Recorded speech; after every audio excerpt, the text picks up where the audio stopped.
সব প্রস্তুতি শেষ। কাল উদ্বোধন হচ্ছে যমুনা রেলওয়ে সেতু। 4.8 kilometre double line dual gauge সেতুটির কারণে উত্তর পশ্চিমাঞ্চলের সঙ্গে রাজধানীর রেল যোগাযোগ আরও সহজ হবে। টাঙ্গাইল প্রতিনিধি খায়রুল আজিম মিল্টনের প্রতিবেদনে বিস্তারিত।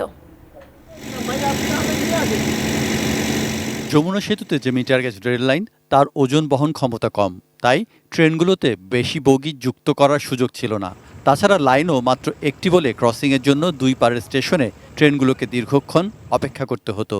পূর্ব পশ্চিম রেল যোগাযোগে এই অসুবিধা দূর হচ্ছে যমুনা রেল সেতুর কল্যাণে। রেলে ঘন্টার পর ঘন্টা বসে থাকতে হতো, এখন আমরা খুব সহজেই আমাদের গন্তব্যস্থলে পৌঁছাতে পারছি। এর জন্য আমরা খুব খুশি। আগে 40 মিনিট কিংবা 30 মিনিটের বেশি সময় লাগতো, এখন সেটা কমে 3-4 মিনিটে চলে আসছে। এটা অবশ্যই আমাদের জন্য খুবই একটা ভালো দিক। স্বাস্থ্যকর অল টাইম ফ্যামিলি কেক, সব সময় অল টাইম হেলদি লাইফ। 2020 সালের আগস্টে যমুনা রেল সেতু নির্মাণ শুরু হয়। প্রথমে এর অনুমিত ব্যয় প্রায় 9,734 কোটি টাকা থাকলেও পরে তা বেড়ে দাঁড়ায় 16,781 কোটি টাকা।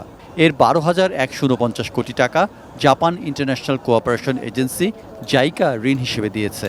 ইন্টারন্যাশনাল ট্রেনও সংখ্যা বাড়ানো যাবে, প্লাস ফ্রেট ট্রেন, আগে কোনো মালবাহী ট্রেন চলাচল করা যেত না, এখন ইন্ডিয়া থেকে বা অন্য কান্ট্রি থেকে যে আমদানি রপ্তানি কার্যক্রম রেলপথে করা যাবে।